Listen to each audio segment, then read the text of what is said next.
bonsoir à toutes et à tous.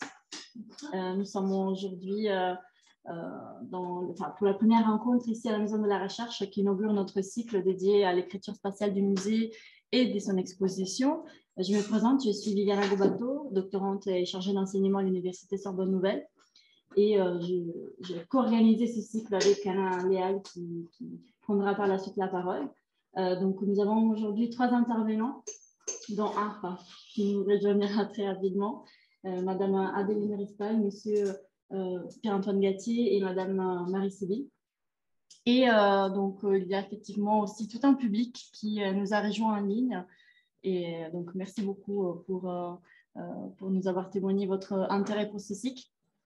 Donc, avant de laisser la parole à Anna, qui présentera particulièrement la thématique de notre rencontre, de notre cycle, mais aussi d'aujourd'hui, je vais d'abord donner un petit contexte sur ces rencontres muséeux. Alors, effectivement, c'est depuis 2017 que ces rencontres existent et l'association Métis a été cofondée par Lina Huslitz, Audrey Doyen et Cindy Leba, qui était à l'époque doctorante à la Sorbonne Nouvelle et qui aujourd'hui sont docteurs. Et cette association permettait de décloisonner les sphères professionnelles et académiques sur des thématiques autour des musées et autour du patrimoine également. Donc, on a pu assister à des rencontres qui portaient sur la médiation de l'art contemporain, sur les musées en crise, sur le bien-être et la participation des visiteurs. Donc, aujourd'hui, on a préparé ce cycle des rencontres qui porte sur l'architecture et sur l'écriture spatiale du musée et de son exposition. Mais Métis, c'est également 2 autres pôles qui sont le pôle conseil et recherche et le pôle édition qui permettent à la fois avoir des missions au sein d'institutions et des musées pour ce qui concerne notamment l'étude de l'évaluation des espaces et aussi de l'expérience des visiteurs. Et d'autre part aussi, c'est toute une série de ressources qui sont publiées et donc vous pouvez accéder à toutes ces ressources en ligne sur notre site. Et également, donc, adhérer, n'hésitez pas à aller voir notre site et nos réseaux sociaux. Je remercie ici la Maison de la Recherche qui nous accueille pour ces 3 cycles.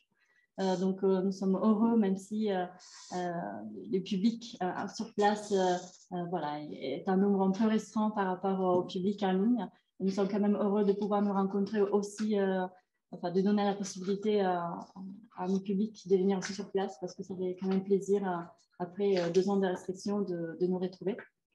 Et voilà, donc je laisse la parole maintenant à Anna qui va vous présenter ces cycles de rencontres. Merci beaucoup. Merci Diana. Bonsoir à tous et à toutes. Donc, nous inaugurons ce soir le cycle d'écriture spatiale du musée et de son exposition composé de 3 rencontres. Et avant de passer à la première rencontre, donc celle de ce soir, et de donner la parole à nos invités, quelques mots à propos du cycle.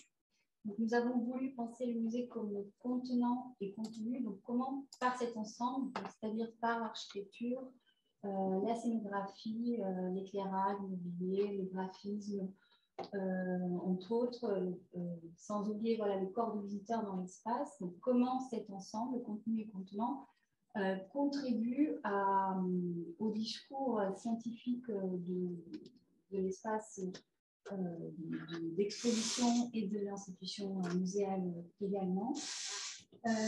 Comment il va ouvrir à la rencontre entre le visiteur et les objets, participer à la création d'une expérience ou d'expérience chez le visiteur et la construction de sens chez le visiteur. Donc, pour comprendre l'écriture spatiale du musée et de son exposition, les rencontres de ce cycle sont composées, donc sont articulées autour de 3 grandes thématiques: la muséographie, la scénographie et les dispositifs de médiation sensorielle. Donc, une thématique, une rencontre. La rencontre de ce soir, elle s'intitule l'architecture et le musée. Et il est question de réfléchir, donc ce soir avec nos invités, au réaménagement des sites muséaux, comment un projet scientifique de conservation et de restauration du patrimoine est défini, c'est-à-dire comment on transforme, on rénove tout en préservant le bâti ancien. La collaboration entre les différents acteurs qui prennent part à l'aménagement des sites, au rôle de l'architecte muséographe, ainsi que la manière dont cette première enveloppe spatiale muséale, donc l'architecture, elle contribue à l'expérience et à la construction du sens chez les visiteurs dans le musée. Et pour en discuter et nourrir les réflexions autour de cette thématique, nous sommes très heureuses de vous accueillir trois invités, trois intervenants. Donc, Adeline Rispal, architecte, muséographe et scénographe, fondatrice des ateliers Adeline Rispal, vice-présidente fondatrice d'Expo, Fédération des concepteurs d'exposition. Monsieur Gatier, Pierre-Antoine Gatier, de l'agence Pierre-Antoine Gatier, architecte en chef du monument historique, inspecteur général du monument historique. Et Marie-Céline, docteur en histoire de l'art, directrice d'Archipel, centre de culture urbaine, maison d'architecture à Lyon. Alors, pour vous expliquer un petit peu comment s'y déroule cette soirée, donc les interventions de trois invités ont une durée de 20 minutes chacune. Et par la suite, donc, on pourra discuter autour de la thématique et des points communs ou dissonants qui vont émerger sous forme de table ronde, en répondant aux questions de notre public. Donc, que vous soyez ici à la Maison de la Recherche ou en ligne, n'hésitez pas à préparer vos questions. Donc, place à l'architecture muséale. La parole maintenant est à Adeline Rispal. Merci. Merci. Merci beaucoup d'être. Je suis très heureuse d'être là. Merci à Métis et félicitations pour tout le travail que vous faites qui me semble utile, indispensable. Ça fait des années qu'on pleure parce qu'il n'y a pas assez de recherche sur. Enfin, il y a beaucoup de travaux en muséologie, mais pas beaucoup dans le domaine de la muséographie et de la scénographie notamment, et de l'architecture avec. Et donc, là, je suis en doute devant quand même, parce que je ne vois rien, j'ai un fond dans la figure. Si je peux me mettre devant l'écran, c'est pas mal. Et n'hésitez pas à parler suffisamment. Si vous mettez un micro là, ça va être bien. Je crois que le micro, c'est directement dans la caméra, mais si on parle à voix haute, c'est le micro dans la caméra. Alors, j'ai déjà donné 5 heures de cours ce matin, donc vous ne voudrez pas si ma voix commence à baisser. Oui, donc je disais que j'étais très heureuse d'intervenir. Je suis malheureusement pas calibrée là, ce que j'ai fait, mais c'est pas grave, pour 20 minutes, parce que c'est un sujet tellement vaste. Mais c'est pas grave, parce que je sais passer très vite sur un document, et si j'ai la souris, c'est la souris qui m'arrête.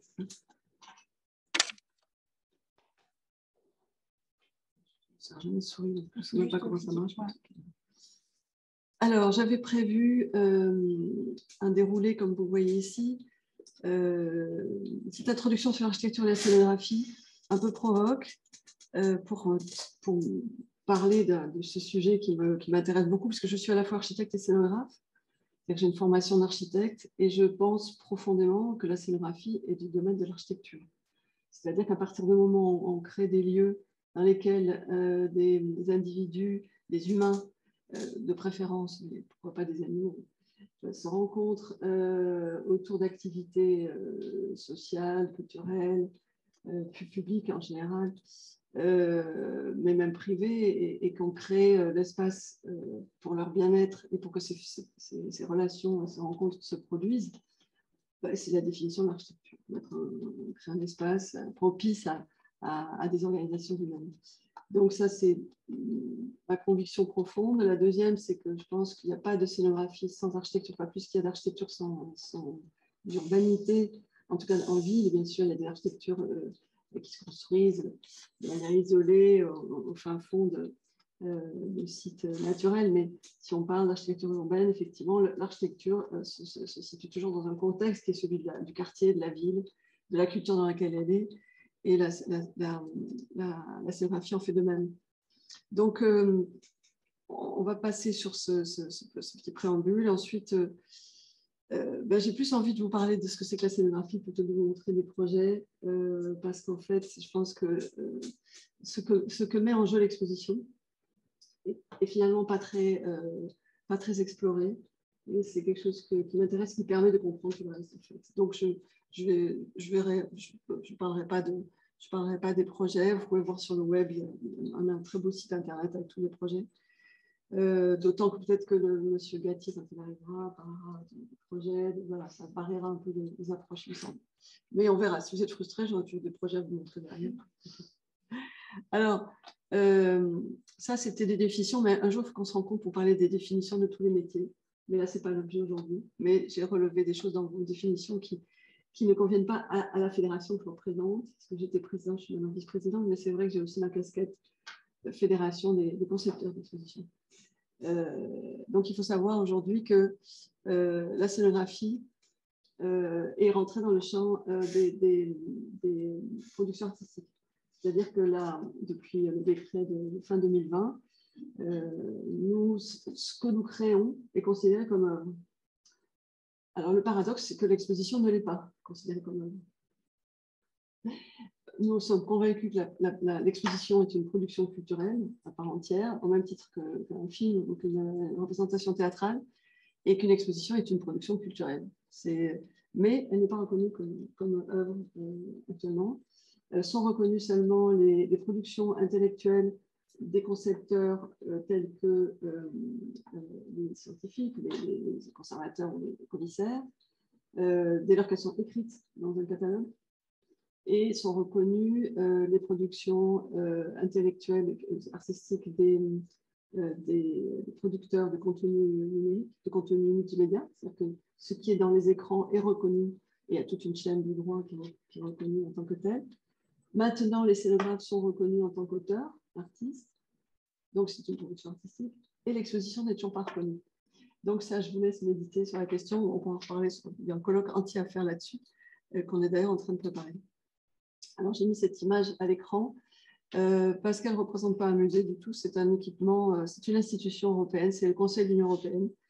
Comme vous le savez, la France est présidente du Conseil de l'Union européenne depuis le 1er janvier 2020 et nous avons gagné le concours pour les installations artistiques, scénographiques artistiques dans les deux bâtiments du Conseil de l'Union européenne, et j'ai juste fait un focus sur les deux atriums, l'atrium et le forum. Ce sont les deux halls, en gros, de ces deux institutions, et dans lesquels nous sommes intervenus, comme vous voyez, dans un espace qui est assez gigantesque. Il s'agit d'un hall de 1600 mètres carrés, qui était en fait une cour avant, qui a été couverte récemment, assez récemment, plus que le bâtiment, et qui est le lieu par lequel tout le monde rentre. On n'entre pas dans le deuxième bâtiment sans être passé par là, à part les VIP et les présidents. Mais tout le monde, sinon, passe par ce bâtiment. Donc, c'est l'accueil principal de tous les flux, et ce sont que des gens qui travaillent pour l'Europe, qui sont des politiques, qui sont des administratifs, c'est un immeuble de bureaux et de salles de conférence.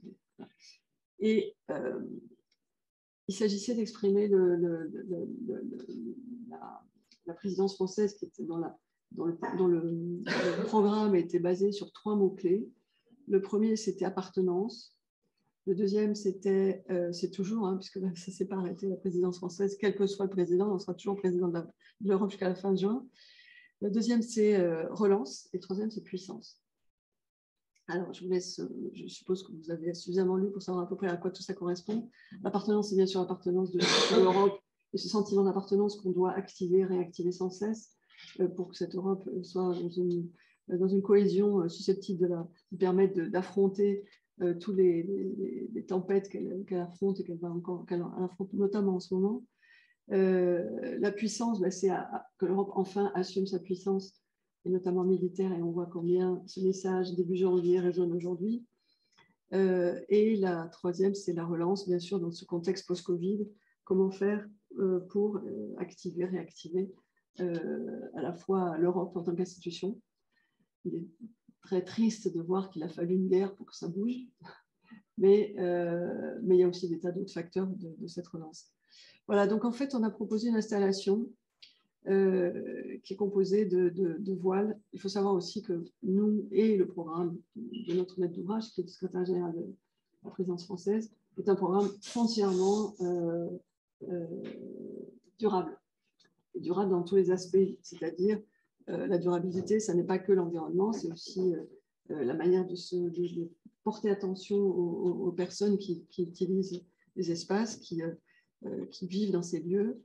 C'est aussi avoir des matériaux évidemment éco-responsables, que l'entièreté du projet soit recyclable ou réutilisable, ou on met des choses, on prenne des choses en location qui sont restituées au bout de 6 mois, c'est-à-dire qu'il ne reste rien et rien ne sera gaspillé, il n'y a pas un centimètre carré gaspillé, que les emballages soient durables, que l'entreprise soit à côté du bâtiment pour ne pas avoir trop de transport, pour amener les choses, etc., etc. Donc, on a travaillé à tous ces niveaux-là. Et je ne pense pas qu'aujourd'hui, on puisse regarder un projet sans parler de ça, sans regarder ces questions-là. Et donc, on a proposé une installation sur 600 mètres carrés parmi les 1500 mètres carrés.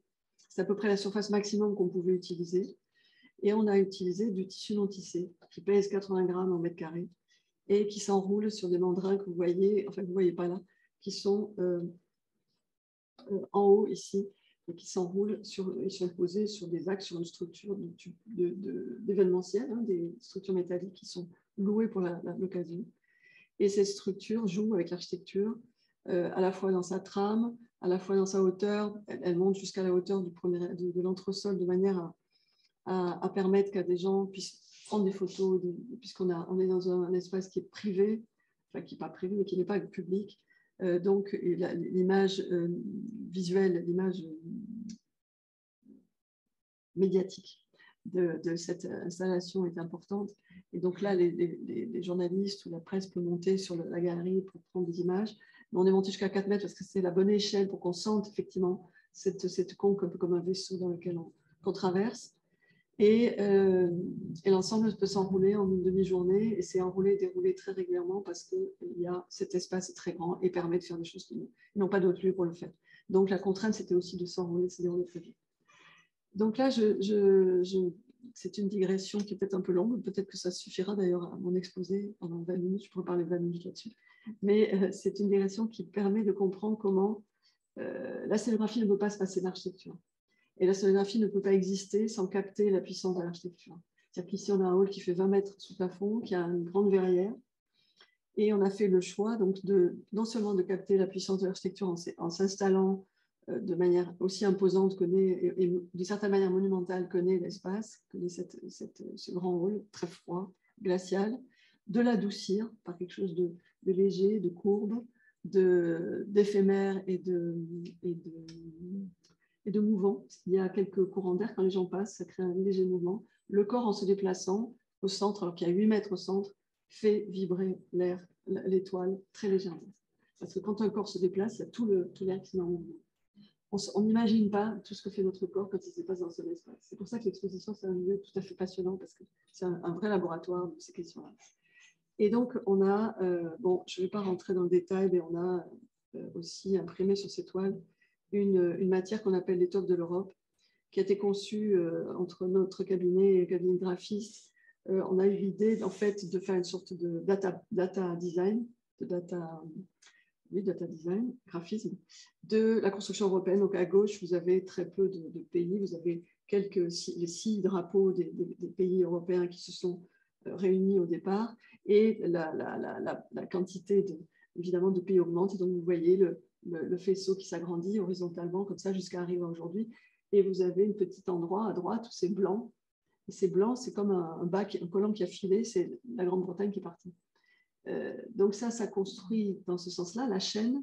Et la trame est constituée de, je ne sais pas comment on peut zoomer, est constituée dans l'autre sens. Vous avez une trame qui sont les États tous les 6 mois qui tournent, donc les présidences tournantes de tous les États qui sont également constitués de ces drapeaux. Et donc la chaîne et la trame font cette matière qu'on voit ici, et qui est très riche, et qui est fait très dynamique, très puissante, comme si on avait effectivement donné une image à cette construction européenne qui se veut qui est de fait lente, laborieuse, qui se fait dans la souffrance, qui se fait dans les hésitations, qui se fait dans la négociation, qui se fait dans le travail, qui se fait dans la durée et qui ne peut pas se faire autrement.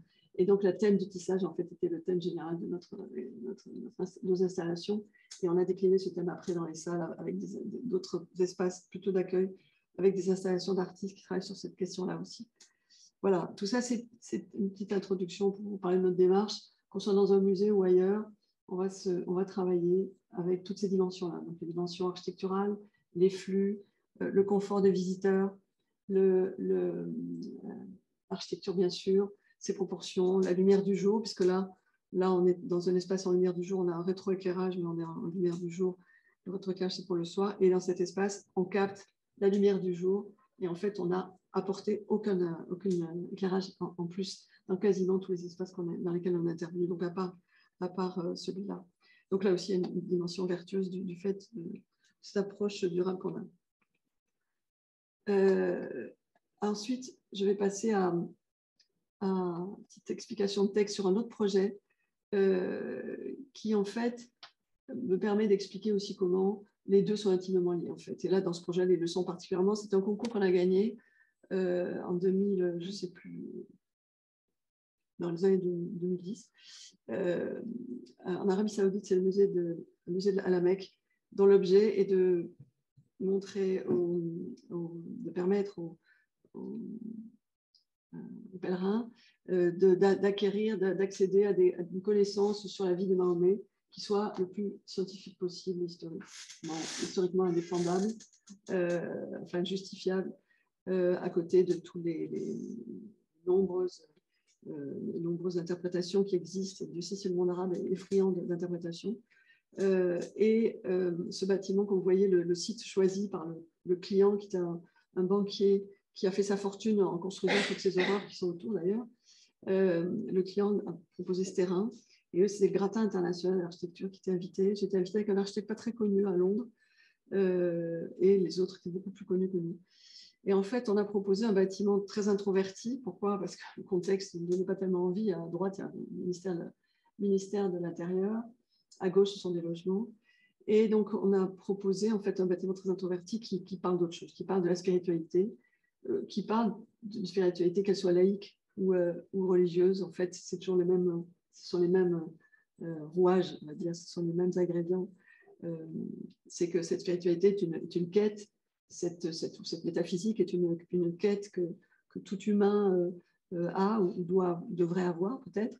Et on a proposé d'enrouler le parcours des visiteurs autour d'un vide central qui, lui, évidemment, marque la verticale, qui est le symbole de la transcendance et qui accède à cette lumière qui évidemment, qui coiffe la ville de la Mecque. Et en travaillant davantage, comme la parcelle était assez petite, on n'arrivait pas à dérouler une simple rampe et d'avoir des plateaux horizontaux. La rampe était trop raide. Et donc, on est arrivé à cette solution-là, où c'est le plateau entier qui est en rampe. C'est vous avez peut-être vu des parkings comme ça dit, je crois. Mais c'est tout le sol qui monte comme ça en rampe. Et en fait, on redescend par un escalier qui, lui, est sur les côtés. Et du coup, on a ce grand cône de lumière et les visiteurs tournent autour. Alors, on voit ici une image dans laquelle on a ce grand plan incliné. Alors, il faut savoir que quand on est près du centre, le plan incliné est assez raide. Donc, il n'y a que des gens assez en forme qui peuvent monter. Mais si on est handicapé, on a non seulement des ascenseurs qui arrivent à chaque étage, mais en plus, à la périphérie, donc plus on est loin du centre, cela c'est la géométrie, c'est la géométrie qui veut ça, plus on est loin du centre, plus la rampe est douce. Et donc, en fait, chacun peut doser son effort en fonction de ce qu'il est, de ses moyens. Et on est parmi, d'un côté, des éléments, des artefacts, parce qu'il n'y a pas de collection, des artefacts qui parlent de l'histoire de Mahomet. Au fond, ce sont des grands écrans LED qui montrent les paysages qu'il a traversés entre la Mecque et Médine, et qui est un désert en réalité très aride, comme vous voyez, de montagne. Et on a la possibilité une fois qu'on est arrivé en haut et qu'on a des terrasses, on peut boire le thé, on redescend par ces escaliers, ces emmarchements. On peut s'arrêter aussi sur ces tapis qui sont horizontaux et sur lesquels sont posés des portes-corans, sur lesquels on projette des Corans virtuels qui constituent une sorte de bibliothèque de tous les Corans de la planète, puisque là, évidemment, on parle de tout le monde musulman, on ne parle pas que du monde arabe, bien sûr. Arabo-musulman, on parle de tout le monde musulman, donc il y a des Corans dans tous les pays, dans toutes les cultures.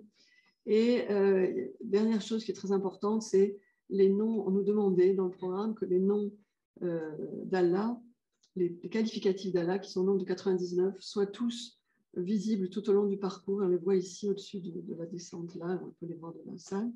On nous demandait aussi que tous ces noms soient visibles en un seul point également. Or, la linéarité et la concentration font qu'en fait, cette forme s'est avérée être très utile pour arriver à cela. C'est-à-dire que ce cône, quand on est en bas de tout ce cône, on voit cela, donc on voit tous les noms en même temps. Et c'est là où on se rend compte que ce qui peut être écrit dans un programme géographique, et là c'est Béchir Sweet qui avait écrit ce programme, qui est un apiculture, je ne sais pas si vous connaissez sûrement, parce que c'est un des très bons programmistes en musée, qui a fait le programme de plein d'institutions comme le Louvre à Abu Dhabi ou les arts de l'islam et tant d'autres. Béchir ne savait pas quand il écrivait ça que ça fabriquerait une forme en fait. Donc c'est ce qui est très intéressant, c'est de comprendre comment l'articulation entre les programmes, les programmes scientifiques, les programmes géographiques, peuvent arriver à construire, y compris de l'espace. Il y avait une image ici qui montrait comment finalement c'est le schéma du parcours, mais comment un parcours devient signifiant et renseigne beaucoup peut renseigner sur l'approche générale du propos de l'exposition, sans pour autant mettre des mots dessus. Donc, c'est ce que j'appelle la médiation sensible. J'ai commencé à écrire ça il y a pas mal d'années maintenant. C'est-à-dire que la sonographie, pour moi, c'est à la fois l'architecture, mais c'est aussi la médiation sensible, comme est l'architecture. L'architecture ne communique pas, elle transmet des choses, des émotions, du confort, du bien-être, ou pas d'ailleurs, ou pas. Mais elle exprime des choses. Et l'architecture publique, comme on le voyait sur le premier bâtiment, de la première image, il est bien évident qu'on ne peut pas confondre un musée dans cette image avec les logements et avec le ministère de l'Intérieur.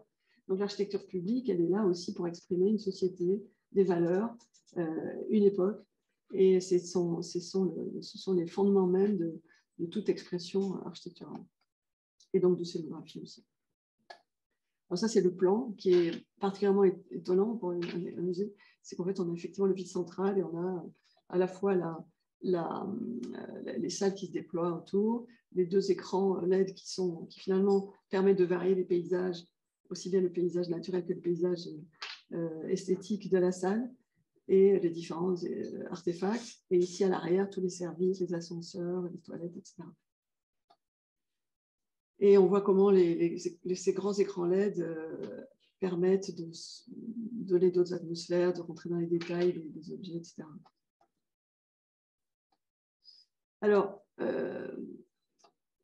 le visiteur est aujourd'hui au centre des préoccupations des musées. On sait que ça n'a pas toujours été le cas, puisqu'avant, c'était beaucoup les collections qui étaient au centre des préoccupations.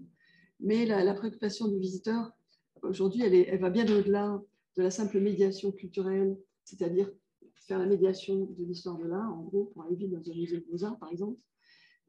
Aujourd'hui, ça va beaucoup plus loin. Et si on veut vraiment démocratiser le musée, il faut aller beaucoup plus loin, de mon point de vue. Et d'abord, il faut comprendre qu'un visiteur n'arrive pas vierge de toute histoire. Il arrive avec son histoire, avec sa journée, s'il sort du métro, il n'arrive pas pareil que s'il est dans un voyage touristique. Il transporte sa culture, sa mémoire et sa biographie. Il est dans une ville qui est la sienne ou pas. Il rentre dans un bâtiment qui a des qualités particulières ou pas. En général, dans les musées, il y a beaucoup de qualités. Quand on cherche beaucoup à ce qu'il y a de la qualité dans les musées. C'est ce qui d'ailleurs est bon pour tout le monde, parce que quand on est dans un bel endroit, eh bien, ça renforce notre l'estime de nous-mêmes. Ça, on oublie beaucoup que l'estime de soi, c'est un des facteurs d'inclusion majeur, je dirais majeur. Et que si on fait une belle architecture, qu'on est bien accueilli, qu'on se sent accueilli, l'expérience qu'on va avoir de l'exposition ne sera pas la même. Ensuite, évidemment, on peut décliner tout ça, c'est des coupes et gigognes, hein, jusqu'à la scénographie, évidemment. Alors, il faut savoir aussi que quand on rentre dans un musée, on cherche ce qu'on connaît déjà. Le cerveau cherche ce qu'il connaît déjà. C'est le réflexe. Il repère dans un lieu où sont les portes, s'il y a un danger, s'il y a un lion qui va rentrer par la fenêtre. Non, maintenant c'est fini, c'était il y a longtemps. Si c'est confortable, si le ressenti est d'une certaine manière rassurant. Et une fois qu'il est rassuré, il va décoder tout ce qu'il connaît déjà, puisqu'il compare avec ce qu'il a déjà vécu. Donc, il va commencer par chercher ce qu'il connaît déjà. Alors, c'est un petit côté comme ça, paresseux, mais non, c'est qu'il est bien obligé de comparer pour comprendre où il est bien obligé de comparer avec tous les éléments de son expérience, donc toute la mémoire. Ça se fait dans un temps, évidemment, très, très court. Mais c'est ce qui lui permet, quand il rencontre une œuvre comme celle-là, de savoir c'est étrange comme œuvre. Il a déjà vu des oiseaux, alors les ailes, il sait ce que c'est. Il a déjà vu un corps de femme, probablement le corps de sa mère. Donc ça, il sait ce que c'est. Les ailes avec le corps, c'est déjà un peu étrange. Le vent dans les textiles, dans les robes, dans la robe, oui, c'est ce que c'est que le vent, il a déjà vécu ça. Et puis, il voit pas de tête, mais il sait que peut-être il y a une tête quand même, que peut-être la tête est cassée. Et il va donc reconstituer d'une certaine manière le corps dans son entièreté. Oui, c'est un corps humain, ça vit, c'est un mouvement. Et les ailes, ben, c'est une métaphore de quelque chose. Voilà. Là, je parle d'un visiteur qui arrive vierge de toute connaissance sur quoi que ce soit, mais c'est quand même ça, le visiteur lambda, le visiteur, je dirais, idéal, qu'on cherche à accueillir. Et idéal, non, c'est pas le mot. Il faut savoir aussi que lorsqu'on regarde une œuvre,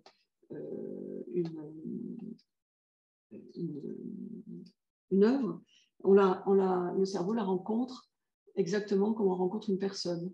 Et ce sont les neurones miroirs qui nous mettent en relation empathique avec cette œuvre. Les neurones miroirs, ça vous dit quelque chose? C'est ce qui fait qu'on copie l'autre pour apprendre. Donc l'enfant copie ses parents, son grand frère pour apprendre. Nous, on copie des gestes. C'est ce qui fait que les enfants adoptés se mettent à ressembler à leurs parents parce qu'en fait, ils copient leurs gestes.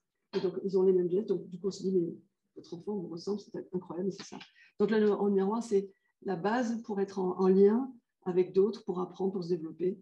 Et c'est une découverte assez récente, à la fin du XXe siècle. Ces neurones miroirs nous permettent aussi probablement d'être en empathie avec l'autre. Et ça, c'est extrêmement important. C'est pour cela que quand quelqu'un pleure devant vous, vous vous mettez à avoir les larmes aux yeux. Et c'est simplement ce mécanisme-là, ce n'est pas parce que vous pleurez de la même chose, la personne qui peut pleurer d'un sujet qui n'a rien à voir avec vous. Mais ces larmes, ces neurones miroirs vous mettent en empathie. Donc, les neurones miroirs sont fondamentaux dans la découverte de l'art et dans la progression du visiteur dans le musée. Et autre chose, lorsqu'on regarde une œuvre picturale, on n'a pas du tout les mêmes régions du cerveau qui se mettent en marche que lorsqu'on écoute, on lit un texte, qu'on écoute un texte dans un audio-guide, par exemple. Et c'est pour ça qu'il ne faut probablement pas faire les deux en même temps, parce qu'il est très difficile de percevoir, de se laisser aller à la perception d'une œuvre, et en même temps d'écouter. Le cerveau est quand même assez chante sur la partie intellectuelle plus facilement s'il écoute ou s'il regarde un texte. Et c'est pour ça qu'on aime bien, nous, ça fait à peu près 35 ans que je fais des études. Ça fait 35 ans que je suggère aux conservateurs de dissocier les choses, de laisser la place pour l'œuvre, la place pour la médiation, la place pour le texte, etc. C'est pas toujours facile. Et toutes ces recherches-là ont été synthétisées par... moi, ça fait des années que je lis sur ces questions-là. Et elles ont été synthétisées par Pierre Lemarquis, que vous connaissez sans doute, que j'ai commencé à enseigner en 2012 à l'École du Louvre, qui aujourd'hui est bien reconnu, et je suis très heureuse parce qu'il est particulièrement brillant médiateur justement des questions scientifiques.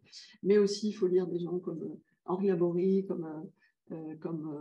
tant d'autres. Je pourrais vous envoyer une bibliographie si ça vous intéresse. Donc, en fait, la perception des œuvres, le corps, avec tous ces capteurs, perçoit, génère un sentiment particulier. Et quand vous mettez des mots sur ce sentiment, là, vous commencez à vraiment vous approprier votre rencontre avec l'œuvre. Si les mots sont mis par quelqu'un d'autre, ce n'est pas vous qui vous appropriez l'œuvre, c'est quelqu'un d'autre qui calque un discours d'une sorte de l'art ou autre sur votre perception. Et donc, vous ne pouvez pas avoir perçu l'œuvre, ce qui fait que vous ne pouvez pas rentrer réellement en relation. Ça ne veut pas dire qu'il ne faut pas faire les deux, mais l'un après l'autre, et que l'itération, la démarche itérative entre les deux perceptions, la perception sensible et une approche plus intellectuelle, se nourrissent l'une de l'autre, bien sûr. Voilà, je viens de finir avec ça, peut-être. Je dois avoir dépassé les 20 minutes.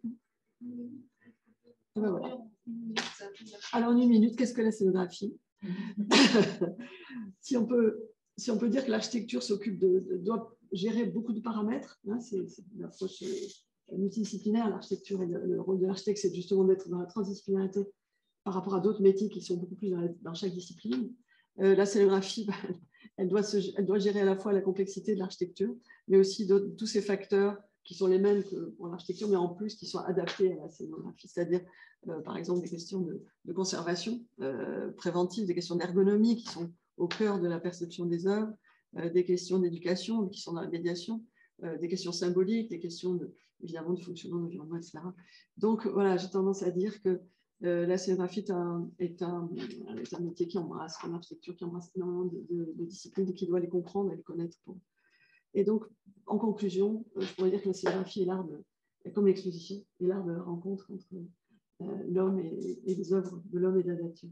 Voilà, merci. Merci beaucoup.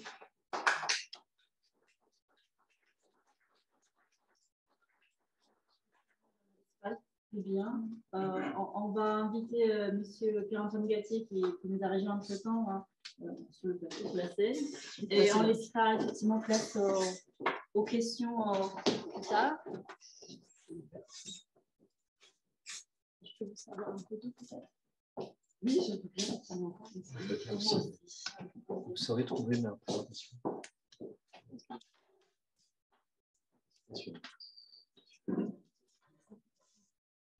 Je jette à l'eau. C'est bon, c'est bon. Écoutez, non, je voudrais d'abord remercier Aline Rispal de sa présentation, je pense très intense. Et je pense que j'étais très convaincu par l'approche holistique. Ce n'est pas uniquement l'objet, ce n'est pas notre rapport à l'objet, vous avez abordé même des enjeux politiques, de politique culturelle.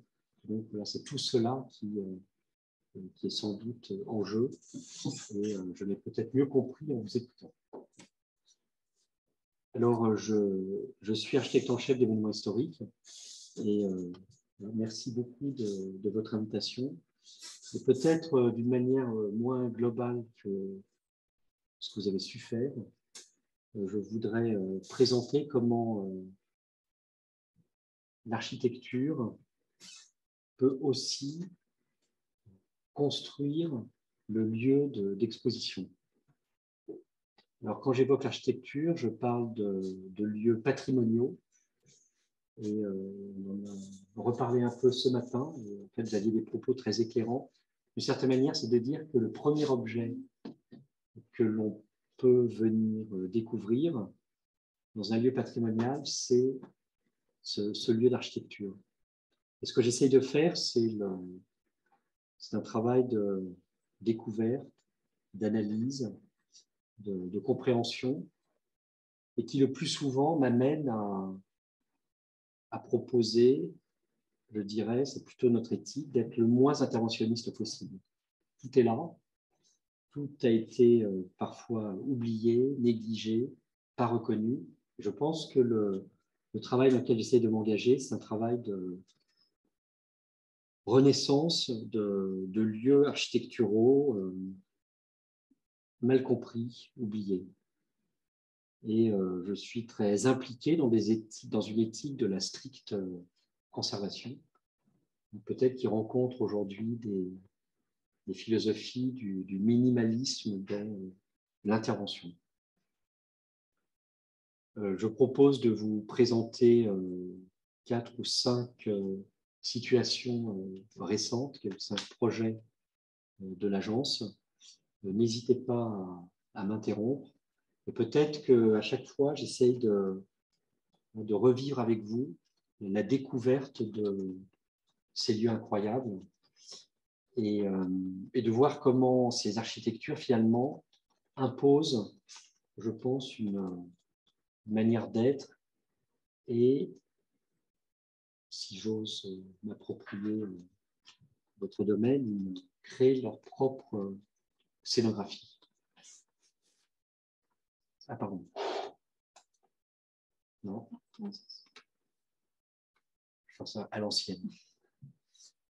Alors, un lieu qui a beaucoup compté pour moi, je pense que la plupart d'entre vous le connaissent, c'est le domaine de Chantilly, propriété de l'Institut de France, dont je me suis occupé pendant plus d'une quinzaine d'années.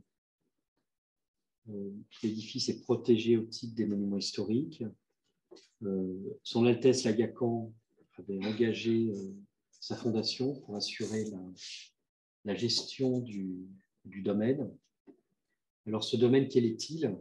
C'est un ancien château médiéval, largement reconstruit au XVIe siècle par la famille des Bourbons, par Connétable de Montmorency, famille de Montmorency, pardon. Un héritage, les Bourbons-Condé au XVIIIe siècle, et surtout une destruction presque totale sous la Révolution. Et l'image que vous voyez, en fait, est emblématique. À la droite, le petit château, qui est le seul vestige 16e, 18e, non détruit, et la reconstruction donc, par le duc d'Aumale, héritier du domaine, et qui décide de sa reconstruction. Alors, cette introduction d'historique un peu facile, en fait, vient à cette idée absolument incroyable, c'est que le duc d'Aumale, en fait, dans le legs qu'il constitue à la fin du XIXe siècle, auprès de l'Institut, impose que rien ne soit modifié. Et donc, la personnalité du domaine de Chantilly, c'est un lieu à vocation muséale, puisque le rêve du duc d'Aumale, c'est de reconstituer une grande collection perdue, un lieu détruit à la Révolution, mais rien de ce qu'il a réalisé ne peut être modifié. Donc l'exercice pour le scénographe est peut-être très défini. Aucune modification n'est possible. Alors, nous avons traité la plupart des espaces intérieurs et je dois vous dire que quand je vois une photo comme celle-ci, je ne sais pas vous répondre si c'est avant mon chantier de restauration ou après le chantier de restauration. Mais au-delà de cette problématique du legs du duc d'Aumale, c'est peut-être quelque chose que j'essaye de retrouver dans la plupart des interventions que nous conduisons. Ce qui veut dire que l'intervention à l'identique ne résout pas la plupart des problèmes que pose l'expérience culturelle de l'espace muséal, mais je pense un engagement très fort pour dire que le déjà là doit être considéré. Alors, le duc d'Aumale crée des espaces muséaux. Il constitue cette grande galerie de peinture. Cette grande galerie d'exposition répond aux standards les plus contemporains. Une verrière, une structure cachée, une grande ossature métallique qui réalise en fait les conditions de cette verrière jusqu'aux tentures murales. Donc, on a trouvé, c'est une toile de Binan, qui est une toile qui est inventée pendant les expositions universelles comme revêtement spécifique pour les musées. La question de l'accrochage. Alors, il existe des cartographies de cet accrochage qui fixent de manière définitive la position de l'ensemble de ces tableaux, avec une paroi française, une paroi italienne. Voilà, donc un espace totalement figé. Ce qui a beaucoup compté pour moi, c'est que le caractère très définitif de cette présentation, en fait, répond donc à l'injonction du duc d'Aumale que personne ne peut tenter de remettre en cause. Mais elle rencontre finalement une éthique qui est celle que je pense nous devons porter, qui est celle de l'intervention en conservation. Je ne sais pas si vous êtes tous familiers des problématiques de doctrine de monuments historiques. Si vous voulez, faut-il un geste lisible? C'est la charte de Venise. Toute intervention doit être lisible, mais cette intervention, quelle doit être son étendue? Cette intervention peut être minimaliste. Et c'est ce que j'essaie de développer. Mais en regardant en fait la documentation historique, en fait, j'ai compris que ce qui semblait avoir été immuable avait été très largement transformé. la localisation, la répartition du mobilier que vous voyez sur l'image, en fait, est issue d'aménagements mobiliers récents. Le duc d'Aumale, avec son architecte Daumet, avait une vision, je dirais, pluridisciplinaire de l'espace muséal. Il y a lieu de conservation, lieu de visite. Hein, le lieu est ouvert à ses amis, il est ouvert au public certains jours de la semaine, et c'est un lieu qui est dédié également à la recherche. Et donc, tous ces meubles que vous voyez, c'est la documentation qui forme meuble d'appui, qui est rangé le long des parois. Et il existait en fait toute une série de bureaux qui étaient là pour accueillir les chercheurs. Et peut-être que le paradoxe de cette histoire, c'est que alors même qu'on considère que ce lieu est immuable, il n'a jamais changé, en fait, les recherches que l'on a pu engager démontrent que même l'immuable, si vous voulez, ne résiste pas au poids de l'usage et de la transformation. Et que ce lieu qui était dédié à la recherche des chercheurs et à l'accueil du public s'est progressivement transformé en un lieu dédié à l'accueil des visiteurs. Et tout ce qui était le marqueur en fait, de la concentration du chercheur, le bureau, la table, tout ça a été enlevé. J'ai proposé qu'il y ait des expérimentations un peu comme une exposition. On aurait tenté de remettre en place le mobilier pour revivre cette scénographie exceptionnelle. À ce jour, cela n'a pu être réalisé. Et donc le projet que nous avons développé, c'est un projet en dialogue avec les conservateurs, avec la fondation de l'AGACAN, de restauration et conservation, mais en même temps qui intègre les démarches de conservation préventive, et donc tout un travail sur le climat, tout un travail sur l'éclairage et le traitement des verrières. Un lieu d'une personnalité incroyable, et je pense que j'avais la conscience que mon rôle, c'était simplement de faire perdurer cette expérience unique. Alors, je suis surtout très engagé sur les questions d'architecture les plus récentes et du patrimoine du XXe siècle. Je travaille beaucoup sur les icônes du mouvement moderne, donc les avant-gardes des années 20, des années 30, mais également sur, et je présenterai des exemples, sur les architectures de la deuxième moitié du XXe siècle. Et donc, j'ai restauré la maison Laroche et Jeanneret de Le Corbusier, qui est le site de la Fondation Le Corbusier, construit en 1925. Alors, ce lieu est aujourd'hui inscrit au patrimoine mondial, et l'inscription il ne faut pas dire l'œuvre de Le Corbusier, mais d'une série d'objets de Le Corbusier, en fait, a été une polémique extrêmement longue entre les différents États partis et le centre du patrimoine mondial. Une des difficultés que posait ce sujet, c'est d'abord la reconnaissance des patrimoines les plus récents, donc le XXe siècle, toujours difficile à défendre. Le patrimoine mondial célèbre, mais je pense que le mot n'appartient pas à la psychologie, à la philosophie du patrimoine mondial, mais reconnaît, voilà le terme juste, la valeur universelle exceptionnelle d'ensembles architecturaux et ne célèbre pas des personnalités. Et donc, protéger l'œuvre de Le Corbusier est contraire en fait, à l'éthique du patrimoine mondial. L'autre élément, c'est que j'ai été au début l'un des porteurs du projet, et puis après, il a été reporté, il a été pris par des gens beaucoup plus compétents que moi, et entre autres Gilles Rago, grand historien de l'architecture du XXe siècle.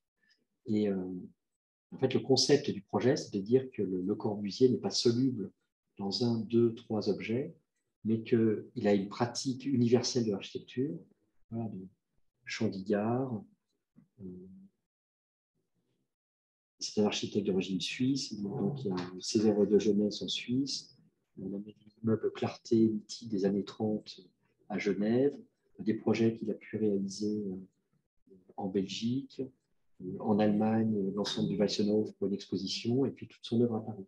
Et globalement, en fait, il fallait une œuvre, une inscription en série internationale.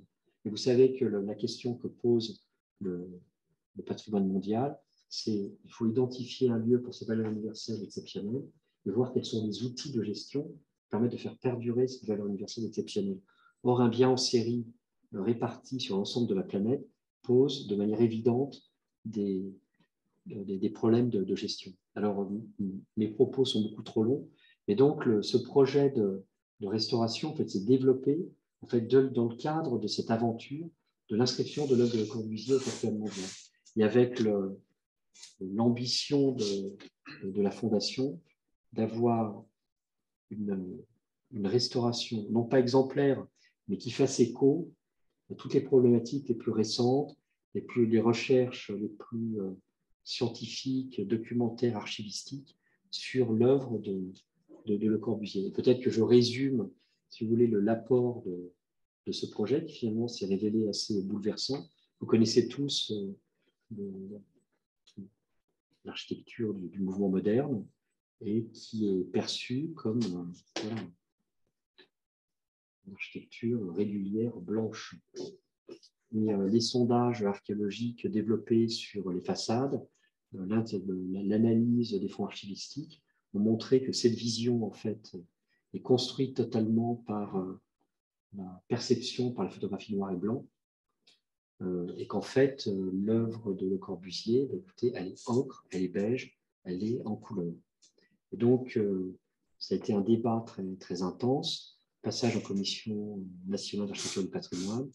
Voilà, fallait-il abandonner la présentation peinture blanche qui est celle de la Villa Savoie de Corbusier aujourd'hui pour revenir à une présentation 1925-1930. Et donc, je ne sais pas si mes propos sont à peu près clairs, mais alors même que je vous ai dit que j'étais très impliqué dans une éthique de la conservation pour la Maison Laroche et Le Corbusier, parce que je considérais que c'était une remise en cause d'une image non pas illégitime, mais qu'il existait une autre vision possible de l'œuvre de Le Corbusier, qui est de dire que la modernité, ce n'est pas le fait d'être blanc qui faisait moderne, en fait, c'est l'absence de décor, et qu'au contraire, Le Corbusier voulait avoir une architecture qui soit de la couleur de la ville.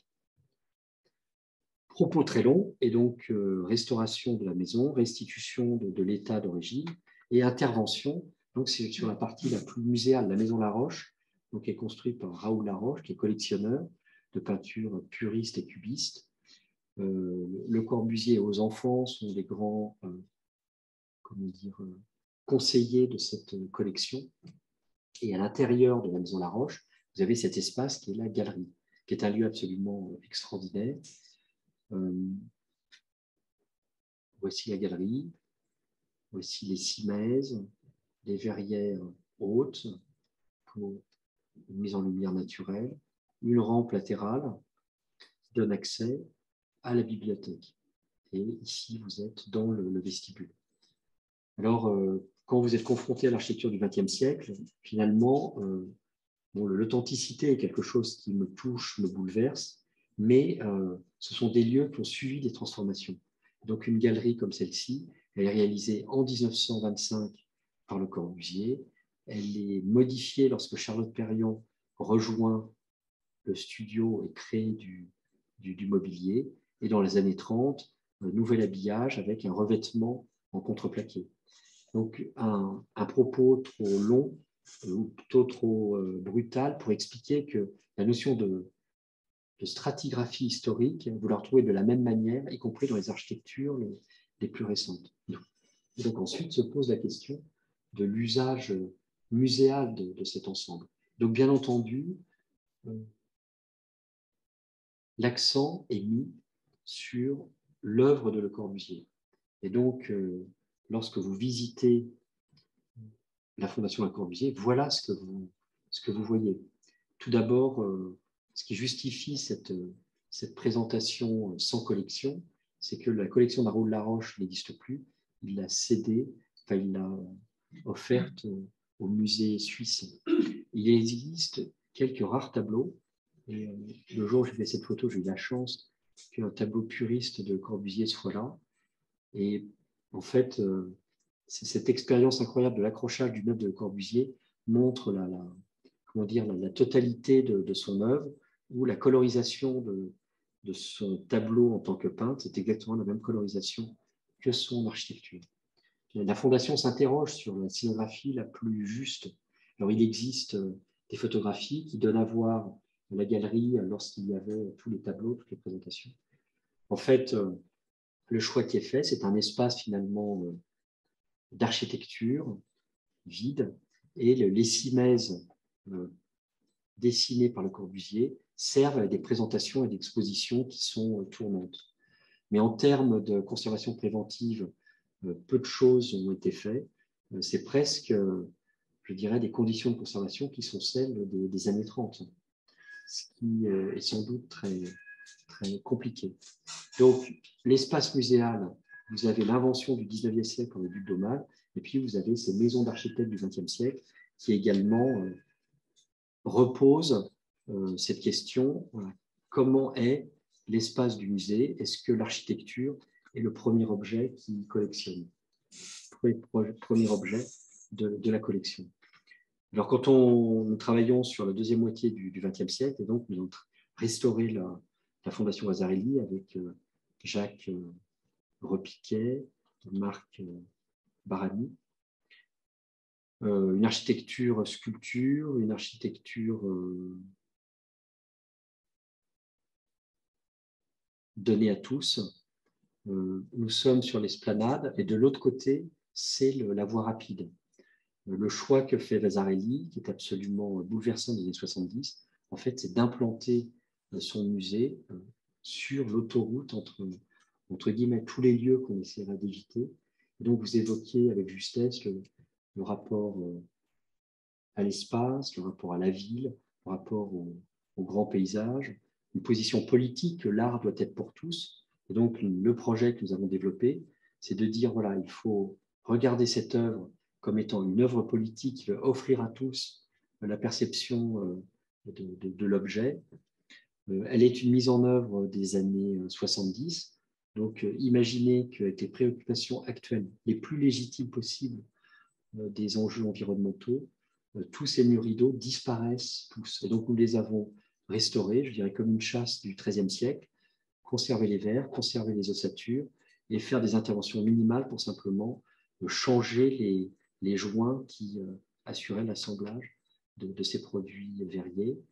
Et pour arriver en fait à la restauration des verrières et rétablir en fait l'éclairage zénital inventé par Vasarely pour ses propres installations.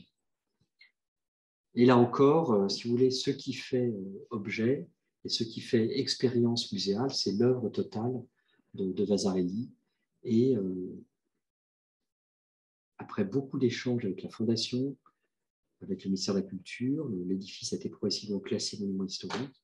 C'est de conserver l'œuvre et tenter l'absence. Je n'arrive pas à lire, mais ça doit être du genre que terminer. Très bien. Alors, ne m'en voulez pas, je termine par un des derniers projets qui m'a beaucoup bouleversé, qui est donc la bourse de commerce, et qui justement déplace l'interrogation. Les projets que je vous ai montrés avant étaient très, très impliqués dans un point de vue de stricte conservation, mais là, je suis convaincu du dialogue entre histoire et gestes contemporains. Et donc, c'est la rencontre extraordinaire avec Maître Ando. Et donc, cette œuvre nouvelle en fait, qui naît de la rencontre entre l'œuvre restaurée, conservée et le geste le plus radical. J'ai envie de dire qu'il existe un territoire historique, un territoire de la conservation qui est le déjà là, et puis il y a le geste de l'intervention contemporaine, et s'invente en fait quelque chose qui est issu en fait de la rencontre de ces deux lieux, de ces deux gestes. Je ne sais pas, c'est le 1 + 1 = 25, je ne sais rien. Et voilà, je suis bouleversé par voilà, cette œuvre nouvelle qui s'est inventée à l'issue de ce projet. Et en même temps, il y a une cohérence qui s'est réécrite. Et je ne cesse de m'interroger sur le processus qui a pu, alors c'est pas moi de le dire, mais qui a pu réussir cet accord. Alors je parle de mot réussir parce que avec beaucoup de sincérité, je dois vous dire que je m'attendais à une polémique extrêmement violente après l'ouverture de la bourse de commerce. Alors, il est certain que des circonstances incroyables, c'était le premier jour de la sortie du confinement, la bourse de commerce, collection Pinault réouvre. Et depuis, si vous voulez, sans doute des critiques existent, des critiques vont se développer, mais c'est plutôt l'espèce de bonheur où vous parliez il y a beaucoup de justesse du bien que peut faire le justesse physiologique sur la façon dont cela se crée. J'ai la sensation que voilà, un bonheur se crée dans cet endroit. Donc la relation qui existe entre Tadamando, l'architecture et puis des œuvres les plus radicales, voilà, est extrêmement juste. Et donc, un des éléments de réponse, peut-être qui est très platonicien, je pense que c'est la lumière naturelle qui est le fondement même de l'espace muséal, en fait, qui crée cette rencontre. Et je termine par un événement qui m'a beaucoup bouleversé. Donc là, ceux d'entre vous qui ont visité vous avez la rotonde du 19e siècle, cet espace créé par Tadamando, et s'est inventé donc, un espace de promenade périphérique, hein, que j'ai perçu un peu comme ces galeries, ces passages du 19e siècle. Et donc, il y avait ces vitrines, il y avait à un moment un débat assez vif, mais là, vos vitrines, faut-il les conserver? Voilà, ce mobilier est quand même tellement désuet. J'étais convaincu que, si vous voulez, la radicalité de Tadamando prenait encore plus de sens. Il a été confronté, je dirais, à tout le 19e siècle, sans donc conserver avec radicalité. Je pense que ma pratique est très radicale. Je conserve, je ne retranche pas. Je ne retranche pas. Mais ça, c'est attendu peut-être de l'architecte de monument historique. Et ce qui est incroyable, c'est que Bertrand Lavier avait reçu la commande artistique de s'approprier l'ensemble de ces vitrines. Et il expliquait, mon œuvre prend encore plus de sens si elle est dans la vitrine de l'histoire. Voilà. Donc peut-être que je me dois de terminer sur cette image. Alors, bien entendu, l'espace historique est celui dans lequel je me déplace, mais pour moi, l'espace historique, il est autant médiéval que du XXe siècle, voire des périodes les plus récentes, et qu'il est le lieu où doit s'écrire voilà, la relation entre une écriture contemporaine et une écriture qui fait mémoire. Voilà. Merci beaucoup, merci de votre patience.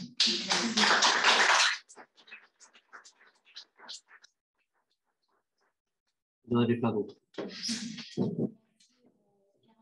Pour cette intervention très passionnante sur les enjeux très complexes liés à la conservation. On passe maintenant la parole à Marie-Sophie pour la troisième et dernière intervention. Le mieux, c'est ça. Très bien. Ouais. Merci beaucoup. Bonsoir à toutes et à tous. Et merci aux organisatrices pour leur invitation. Je suis vraiment très heureuse de vous confronter ma recherche qui date un peu, mais pas tant que ça, avec deux praticiens. Alors, qu'est-ce qu'un musée en tant que bâtiment? Comment fonctionne et s'identifie un musée d'art au tournant du XXIe siècle? Voilà les questions principales. J'en ai vraiment choisi deux, mais qui ont guidé ma recherche doctorale il y a de cela 4 ou 5 ans. Bien évidemment, l'hétérogénéité de l'architecture muséale contemporaine, la diversité des concepts formulés comme celle des formes réalisées rendent toute synthèse ardue et nécessairement tronquée. Le musée, on l'a vu, est un objet complexe qui engage autant les domaines de l'architecture, de la muséographie, de la scénographie, de l'urbanisme, de l'histoire de l'art et de la médiation culturelle. Comme objet pratique, le musée s'inscrit dans un faisceau d'exigences fonctionnelles et d'enjeux de représentation qui le rendent éminemment pluriel. En tant que sujet théorique, il s'insère au sein de plusieurs échelles d'observation, à la fois externes et internes, donnant lieu à une polyphonie riche, mais aussi parfois confuse. Étudier le musée oblige donc à opérer des coupes franches dans des corpus d'analyse. Les perspectives d'investigation externes, elles peuvent être sociologiques, artistiques ou historiques, entrent à l'évidence en résonance avec les réflexions internes menées par les différentes professions du musée, depuis le conservateur jusqu'à l'architecte, en passant par le scénographe. C'est ainsi fait de jour au cours de ces dernières années l'intention d'un repositionnement conceptuel, qu'on a pu dire aussi paradigmatique, du musée, tant au niveau de ses missions que de son cadre architectural. On le voit avec ses titres et le nombre d'ouvrages publiés ces dernières années. Les années 1990-2000 se sont révélées être une période d'intense construction et de reconstruction d'ailleurs, avec de nombreuses réhabilitations, rénovations et extensions qui attestent une exigence de modernisation.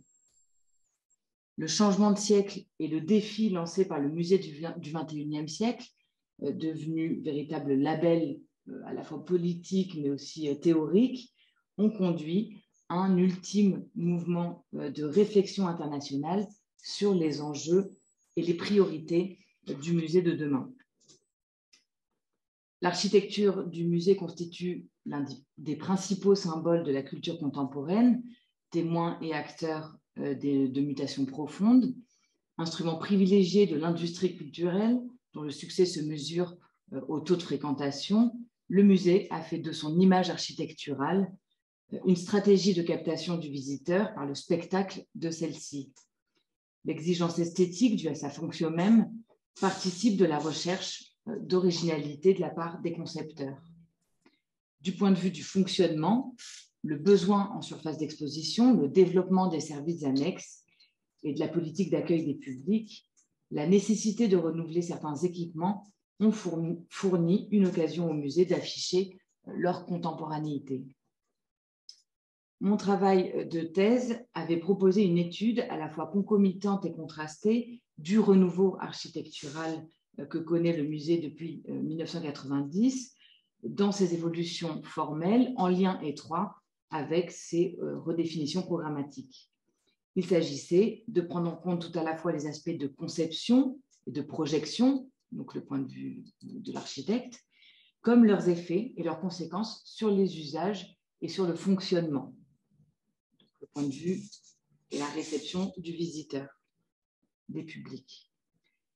Pour cela, il m'avait fallu trouver un axe d'analyse. Alors, évidemment, c'est à rebours que je parle en ces termes, ça s'est plutôt imposé à moi. Et elle s'est imposée grâce à une étude assez nourrie de l'histoire architecturale du musée.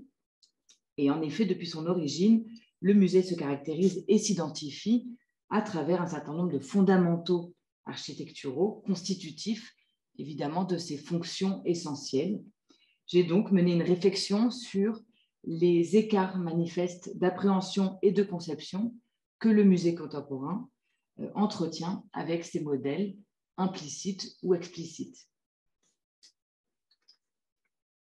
L'analyse que j'ai proposée de ce corpus contemporain est donc forcément passée par un détour par l'histoire du musée et de son architecture qui connaissent, dans une période assez courte finalement, 3 révolutions d'ordre muséologique, esthétique et aussi conceptuel. On pourrait parler de fondation du musée classique, qui irait de 1750 à 1900. C'est vraiment des périodes très très larges. Une révolution du musée moderne entre 1900 et puis on pourrait aller jusqu'aux années 60. Et enfin une régénération propre au musée contemporain à partir des années 60 jusqu'à nos jours. Des figures architecturales ont été identifiées et observées dans leur processus de cristallisation, le portique en façade, la rotonde, le grand escalier, la galerie et le cabinet, à travers des prototypes théoriques d'abord, formulés ici par Étienne Louis Boulet et Jean-Nicolas Louis Durand, puis des constructions devenues de véritables modèles. Tout cela a contribué à l'établissement d'un répertoire formel fondamental qui va constituer un attirail typologique durable. Je passe vite. Et puis, bien sûr, voilà, on est d'abord dans un contexte européen, et puis ces modèles vont s'exporter aux États-Unis jusqu'à la fin du 19e siècle et même au début du 20e siècle. Le début du 20e siècle inaugure une phase de remise en question conceptuelle et matérielle. Professionnels et intellectuels de tous bords intentent un procès sévère à une institution jugée pleine de dignité, mais aussi d'ennui. Et les architectes, en réponse aux problèmes soulevés, trouvent dans le musée un terrain privilégié d'expérimentation et d'expression de la modernité. La conception moderne et fonctionnelle du musée, loin d'être réductible à une doctrine, se concrétise par le développement de thèmes modernistes, le rejet du monumental, le thème de la transparence, l'ouverture, la flexibilité, qui vont fixer de nouvelles règles et complexifier encore l'énoncé architectural du musée. Donc, comme deuxième moment d'autoréflexion, le début du XXe siècle constitue alors une période où se forge une conscience muséale qui donne corps à des opinions tranchées. Donc, on l'a vu là avec les projets de Le Corbusier et de Auguste Perret, qui sont des projets de papier, mais également en s'érigeant en objet de science, entériné par la naissance de la muséologie, le musée va s'intellectualiser. Et si, du point de vue de l'architecture, une distance a été prise avec les typologies traditionnelles, c'est aussi une conscientisation de cette histoire qui est à l'œuvre. Le dispositif de la galerie se voit transformé. La simèse est remplacée par des parois mobiles. Le portique disparaît des façades. La rotonde s'est dissoute et l'escalier a parfois été remplacé par une rampe, comme l'exemplifient particulièrement les trois musées, si on peut en citer que trois, modernes par excellence, que sont le MoMA de New York, le Guggenheim de New York et la Neue National Gallery de Mies van der Rohe à Berlin. Mais jamais l'architecture classique n'a autant été considérée que pendant cette parenthèse moderniste, qui reste finalement qu'une parenthèse, et qui doit s'interpréter comme un élargissement des champs des possibles en introduisant la réflexion fonctionnelle dans le musée et en l'enrichissant donc de solutions et de formes nouvelles. À partir des années 60, je passe rapidement sur ces trois musées, mais on pourra en reparler si vous voulez. À partir des années 60, une révision générale du rationalisme le plus vigoureux a eu pour conséquence un mouvement de retour aux conceptions traditionnelles de l'architecture, à travers notamment le mouvement postmoderne.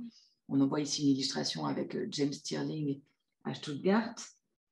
Mais loin d'un mouvement unanime, cette période s'est aussi caractérisée par une prise de conscience des limites des prototypes modernistes, mais aussi des modèles du 19e. Certains architectes se placent désormais en spécialistes du genre. Je pense à Louis Kahn, à Fort Worth, qui repense en des termes novateurs l'espace de la galerie. Elle est démultipliée, elle devient perméable et autorise des dispositifs spatiaux multiples grâce à des pans de murs qui pivotent à l'envie. La lumière fait aussi l'objet d'une attention particulière. Elle provient d'un système électrique au centre des galeries et vient lécher les voûtes. La lumière est également centrale dans la conception muséographique de Carlos Carpa, qui fait véritablement de l'exposition, un art total. Peut-être le premier muséographe-scénographe, ou en tout cas c'est un modèle assurément. Non, mais pas le premier, mais bon. Pour avoir fait voilà, des musées vraiment de A à Z, d'aller dessiner jusqu'au socle. La tendance à l'ouverture, la complexification programmatique, les nouveaux formats de l'art, l'intrusion de l'événementiel redessinent à l'évidence la cartographie des espaces du musée dans les années 70, 80, 90. En octobre 1997, 2 musées sont inaugurés à quelques jours d'intervalle, le musée Guggenheim de Bilbao et la Fondation Beyeler. D'un côté, une architecture explosive, de l'autre, un bâtiment tout en retenue. On assiste à une polarisation de l'architecture muséale, rendue évidemment patente par la coïncidence du calendrier. Et donc les années 90-2000 et un peu au-delà vont s'avérer complexes à caractériser et ambivalentes, enfin, plus ambivalentes qu'elle n'y paraît. Afin justement d'affiner ces constats assez généraux et d'essayer de mieux saisir la direction ou les directions de l'architecture muséale dans ces années 90-2010, une analyse typomorphologique des espaces publics du musée à la lumière de ce dispositif fondamental que je vous ai exposé, a imposé un découpage du cheminement du visiteur. Donc, le visiteur a constitué le fil conducteur de l'analyse, ce qui vient d'ailleurs attester la prise en considération de l'architecture comme un espace pratiqué. Et à partir de ce découpage, donc la façade d'entrée, l'espace d'accueil, les circulations, verticales notamment, les espaces d'exposition ont pu être observés dans leur résonance avec les figures traditionnelles. Pour le dire autrement, le portique à colonnade, la rotonde, le grand escalier, la galerie de cabinet ont agi comme filtre d'analyse et ont été donc envisagés selon leur modalité actuelle de fonctionnement. Cette division artificielle et ce découpage un peu sec du musée a engagé et a permis des méthodes d'observation différenciées, appropriées à chacun des espaces et imposées d'ailleurs par leur nature même et leur fonction même. Et l'enjeu de ces analyses donc résidait dans l'évaluation de la validité des thèmes classiques, aussi bien 19e que modernistes, et c'est à la fois dans le processus évolutif de ces thèmes que ces analyses ont été envisagées et dans la potentialité interprétative de leur maintien ou de leur exclusion. La permanence de la figure du portique, d'abord, invitait à interroger évidemment plus largement les enjeux de représentation qui se manifestent aujourd'hui sur la façade du musée.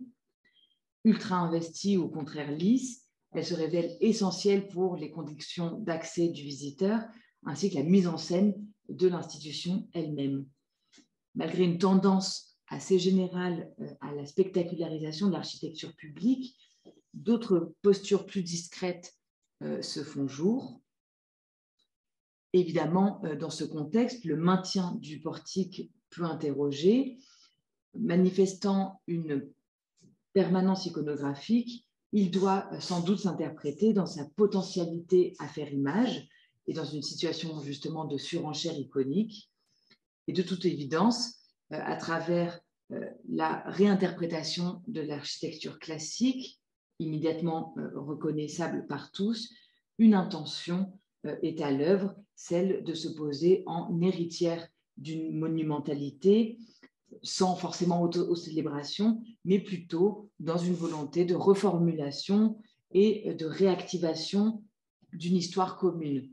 C'est très frappant dans certains cas d'extension où les nouveaux pavillons rejouent et jouent avec le vocabulaire des musées originels.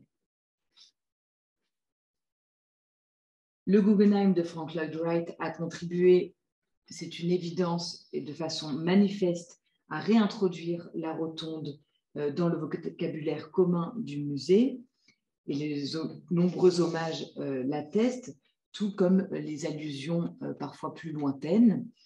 Des architectes se sont particulièrement soumis à l'exercice.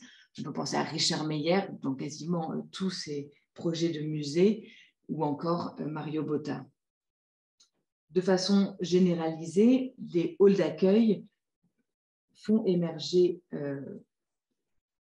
l'archétype néoclassique, à la fois pour son esthétique, mais aussi pour son usage.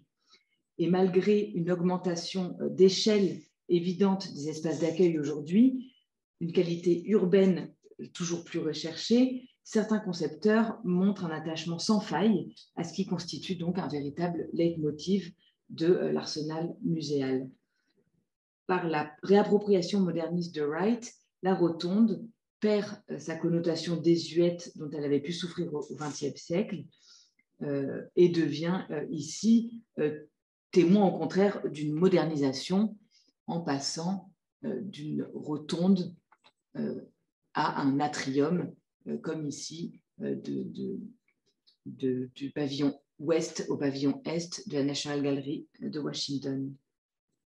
Donc, toujours porteuse d'une forte charge symbolique, la rotonde, par le jeu formel dont elle fait l'objet, révèle l'importance accrue que revêtent les espaces d'accueil ces dernières années à la croisée de considérations esthétiques, sociologiques et muséologiques. L'escalier au cœur du système de circulation constitue un élément peu commenté mais essentiel de l'architecture muséale. Loin d'être en reste, les avatars contemporains que constituent escaliers mécaniques, rampes et ascenseurs participent d'une multiplication justement des systèmes d'accès aux étages et attestent une complexification généralisée des circulations au sein des musées. Absent de certaines constructions ou réduit quasi à néant, l'escalier et ses dérivés n'interviennent pas moins comme l'élément central en creux d'une intentionnalité et parfois d'une revendication, comme pour le New Museum à New York, où Sana'a a réduit vraiment au minimum l'escalier pour donner toute sa place au plateau des espaces d'exposition dans un contexte urbain new-yorkais évidemment très dense.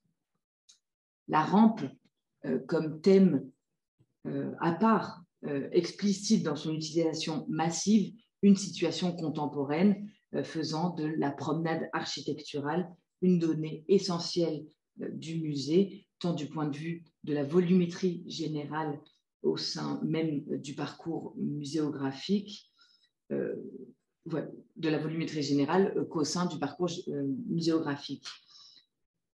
Prétexte à des formulations esthétiques audacieuses, il ne lasse pas d'inspirer les architectes pour qu'ils constituent encore indéniablement un morceau de bravoure.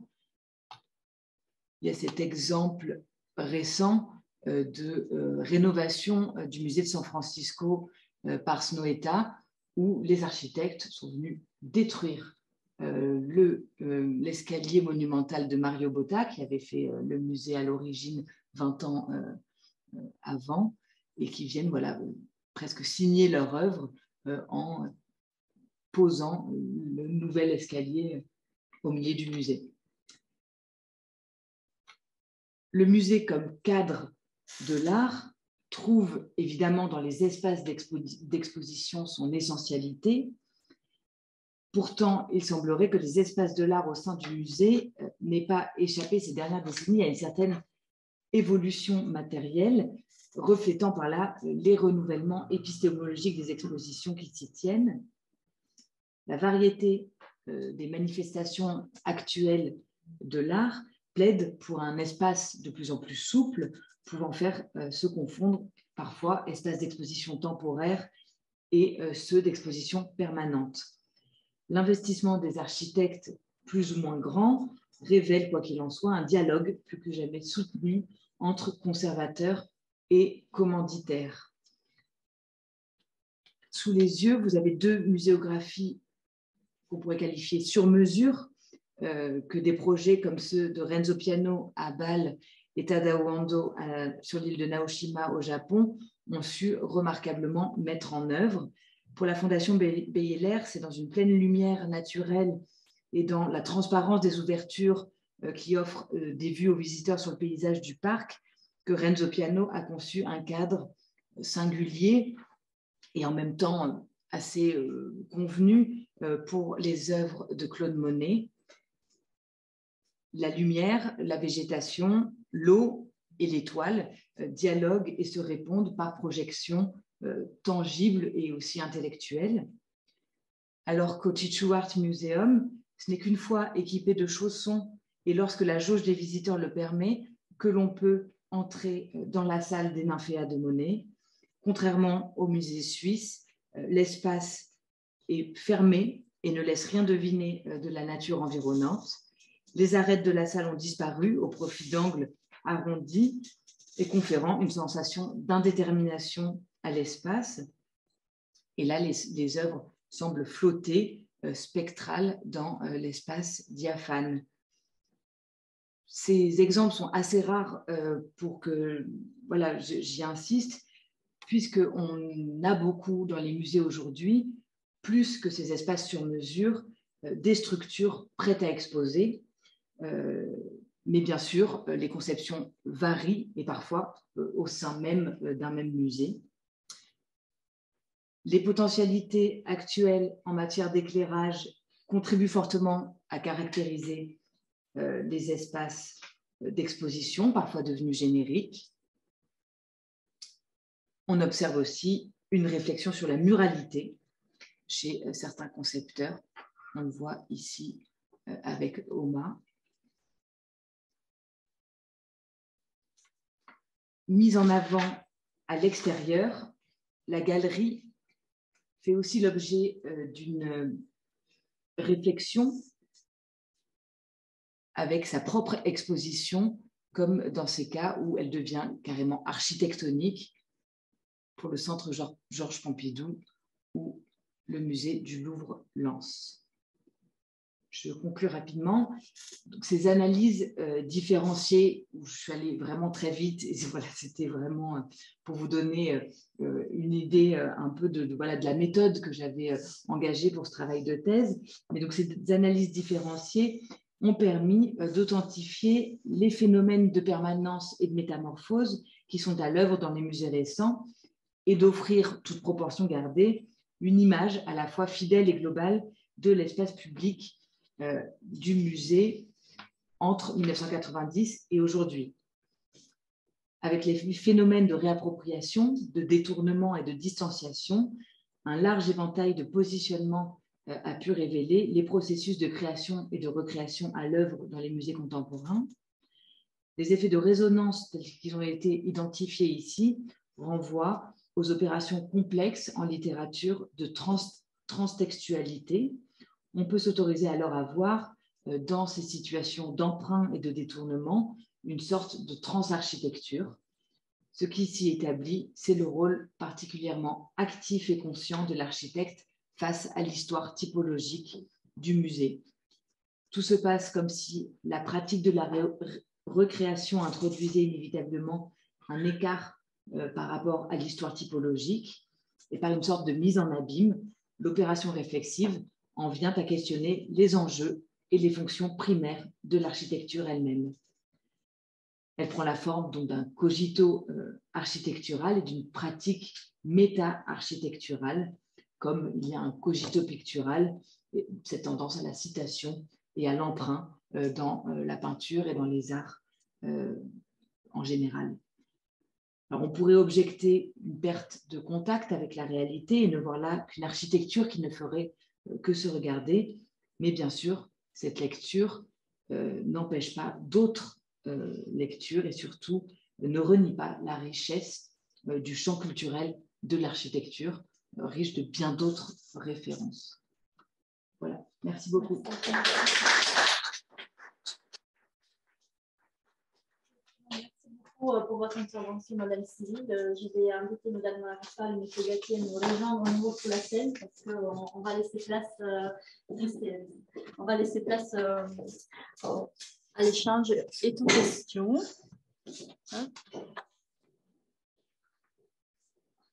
Mais avant, laissez-moi dire quand même 2 mots sur vos présentations extrêmement justes et extrêmement riches. Lorsque nous avons conçu ce cycle des rencontres il y a 8 mois, quelque chose comme ça, tout de suite, en fait, vos noms m'ont apparu et aussi m'ont apparu à l'esprit de Anna parce qu'on connaissait votre travail et ça nous paraissait tout à fait... ça nous paraissait effectivement tout à fait juste et cohérent de présenter... de vous présenter durant ce premier cycle, d'y l'inaugurer, et ainsi de parler d'abord de ce que signifie écrire le musée de par l'architecture, effectivement extérieure et intérieure.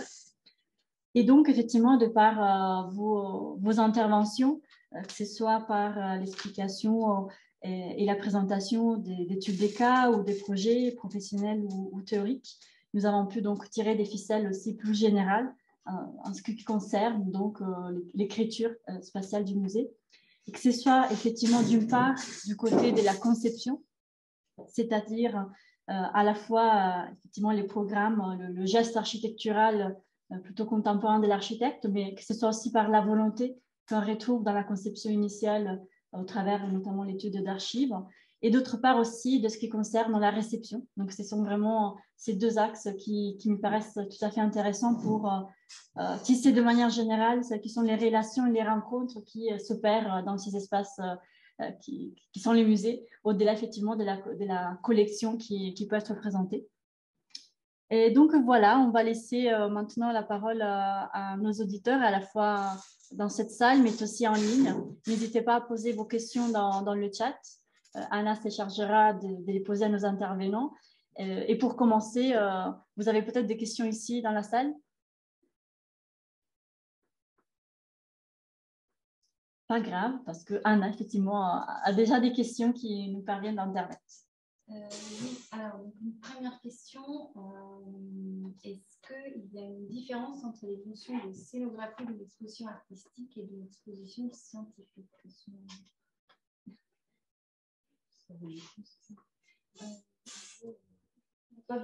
Juste parler un peu fort. Alors oui, bien sûr, il y a de très grandes différences. D'abord parce que dans le cas d'un... Alors, il faut déjà définir un musée scientifique, parce que ça peut être un musée d'histoire naturelle dans lequel il y a des collections nombreuses de géologie, de minéralogie, de zoologie, de tout ce qu'on peut imaginer. Mais il y a aussi des musées scientifiques récents, sont des musées de sciences qui font appel à des dispositifs qui sont créés pour la médiation auprès des visiteurs. Donc, je pense à l'Univers Sciences, bien sûr, à l'Institut des sciences, pardon. Vous parlez de la découverte, c'est que nous sommes en train de réfléchir à un concours sur la rénovation de la scénographie. Donc c'est très différent de ce point de vue par rapport à un musée de beaux-arts, dans lequel il y a une collection qui a des contraintes très différentes. On ne peut pas des contraintes entre un accrochage de beaux-arts et un musée d'histoire. D'ailleurs, un musée d'histoire, c'est aussi une grande complexité des musées de société ou les musées scientifiques. Ça n'a absolument rien à voir. Je dirais que sans dire que c'est facile, ça n'a pas de sens, mais je dirais que c'est plus simple un musée de beaux-arts que tous les musées de société ou les musées scientifiques, et notamment d'histoire naturelle. Il y a aussi une complexité en termes de conservation préventive qui est parfois encore plus grande que les musées de beaux-arts. Donc oui, la scénographie, les scénographies, enfin les approches scénographiques sont extrêmement différentes, les publics sont différents, les rythmes sont différents, les parcours. Oui, il y a vraiment.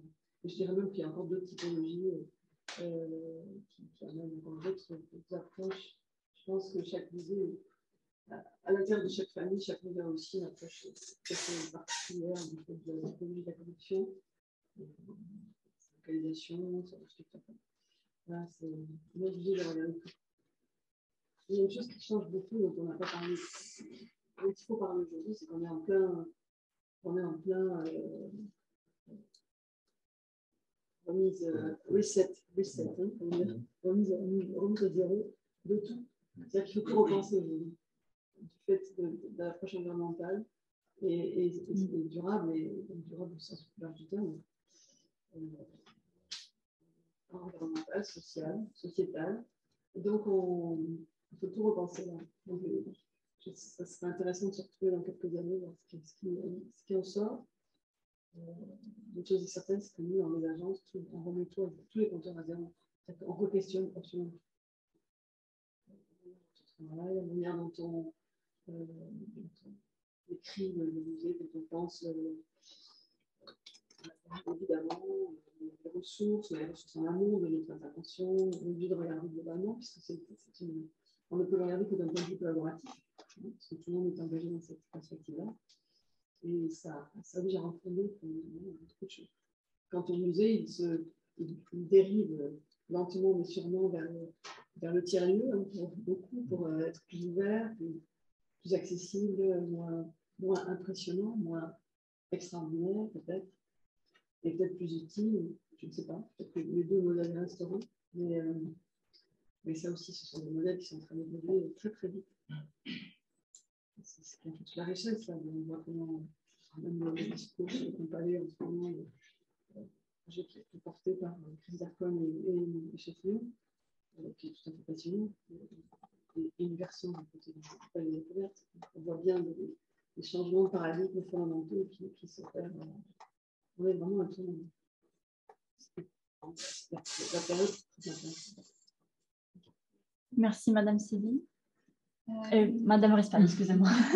Et j'ai effectivement une question pour Madame Sylvie et qui concerne la question de la promenade architecturale que vous avez traitée dans votre thèse et qui me semble aussi tout à fait pertinente dans cette question d'écriture de l'espace et d'expérience du musée. Est-ce que vous pouvez peut-être nous dire un mot par rapport à vos recherches, vos résultats?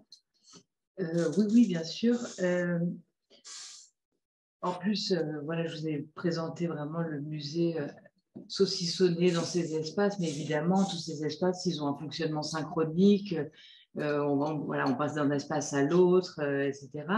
Et depuis la période moderne, avec évidemment ce motif de la rampe qui permet en fait le passage d'un niveau à l'autre sans qu'il y ait vraiment de rupture, on use et on abuse, mais à juste titre, hein, voilà, de passerelles, de rampes, d'escaliers, avec plus ou moins pour créer des espaces un peu, pas forcément uniques, mais où en tout cas il y a une circulation voilà, qui est pensée de manière assez fluide. Donc oui, c'est cette notion mais d'ailleurs dès les abords du musée, et c'est pas forcément qu'avec la rampe. Je cite, je suis partie de ce motif-là, mais oui, il y a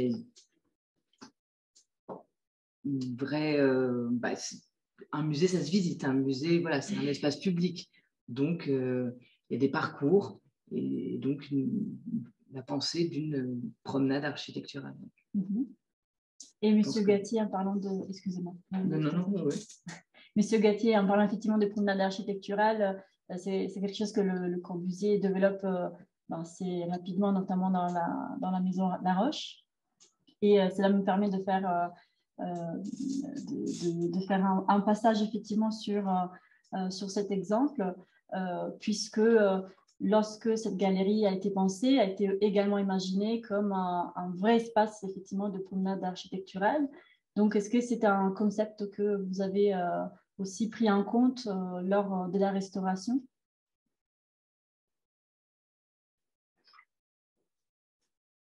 Si je m'engage dans une stricte conservation, bien entendu, je conserve l'œuvre de Le Corbusier. Donc, je ne révèle rien, je conserve ce qui était déjà là.